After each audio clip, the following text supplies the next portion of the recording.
I never thought I'd find myself telling this, yet here I am. My boyfriend, Jake, ended up tailing me to what I assumed would be nothing more than a harmless girls' night. I was 26, he was 28, and we'd been together for almost 2 years. Jake had always come across as trusting. At least, that's what I believed. But that night completely shattered the picture I had in my head. It began like any ordinary Friday. My closest friends, Megan, Lisa, and Rachel, had arranged to get together at Megan's apartment downtown. We were all eager. It had been months since our last night together. Megan's husband was out of town for work. Lisa's was away on a business trip. Rachel, married for 5 years, always welcomed these nights as a chance to relax and forget about the routine at home. Earlier in the day, I casually mentioned the plan to Jake. Girls' night at Megan's, I said, expecting his usual easy reply of have fun. Instead, he was strangely quiet, almost withdrawn. I figured he was just worn out from work. He didn't ask questions or press for details, just gave a muted, almost mechanical, okay. The evening started with laughter, a few glasses of wine, and easy conversation. At least, that's the version I wanted to believe. We caught up on life, swapped stories, played music, and the mood felt light.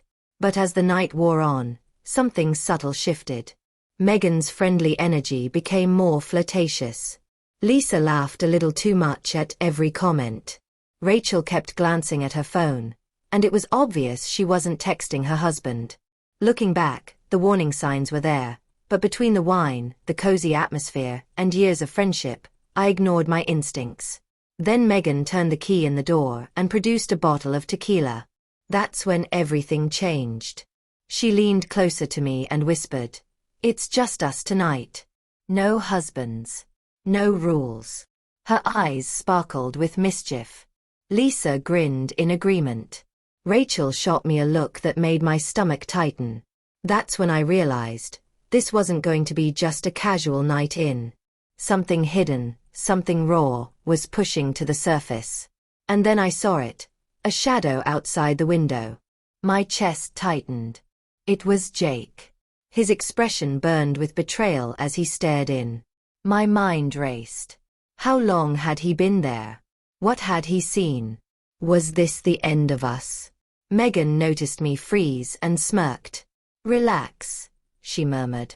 "It's just us. No one needs to know." But I didn't relax. The tequila kept pouring, and the thin line of my boundaries started to fade. Megan moved closer to Lisa, their laughter turning into hushed whispers. Rachel's hand brushed against mine. Warm, but wrong. My brain screamed leave, but I stayed, trapped in a moment I wanted no part of. Then, without warning, the door swung open. Jake stood there, his face a storm of fury and hurt. "What the hell is going on here?" he demanded. The room went silent. Megan hesitated. Lisa's expression faltered into guilt. Rachel looked away. "I thought this was just a girls' night," Jake said, his voice trembling. "But it doesn't look like that at all." I opened my mouth, but nothing meaningful came out. How could I explain being caught in the middle of something I never expected to happen? Jake's tone softened, though his voice cracked. "I followed you because I was worried." Something felt off. His anger was mixed with something worse. Pain.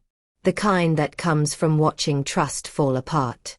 After a long pause, Megan finally spoke. "Jake, it's complicated. We're all adults. Sometimes things happen." Jake shook his head. "No. This isn't complicated. It's betrayal. And I don't know if I can trust you anymore." He turned and left, the slam of the door echoing like a final verdict. I sank into my seat, tears streaming down my face. My friends weren't the people I thought they were, and the man I loved had just watched the foundation of our relationship collapse. The days that followed were hollow. No calls, no messages from Jake. Megan, Lisa, and Rachel acted as though nothing had happened, but I knew better. Everything had changed. Eventually, Jake answered one of my calls. "We need to talk," he said. We met at a small cafe. The air between us was thick and heavy. I told him how blindsided I felt, not just by him following me, but by what my friends had done. He listened quietly. "I don't know if I can move past this," he said at last. "Trust isn't just cracked, it's shattered. And it's not just about that night. It's everything we've been hiding from each other." Through tears, I told him, "I never meant to hurt you. I thought it would be a simple night with friends. It turned into something I didn't want." His eyes carried both sorrow and frustration. "I'm not sure I even know who you are anymore." After that, I cut all ties with Megan, Lisa, and Rachel. Forgiveness was impossible. Jake and I kept talking for a while, but the distance between us kept growing. The warmth we once had was slipping through my fingers. I learned something hard. Sometimes the deepest wounds come from the people you trust most. That night Jake followed me didn't just change our relationship. It changed me. I had to face the truth. I was surrounded by people I didn't truly know, and the relationship I thought was unshakable was far more fragile than I believed. Whether forgiveness is possible, I can't say. But I know this: once trust is broken, rebuilding it is never the same.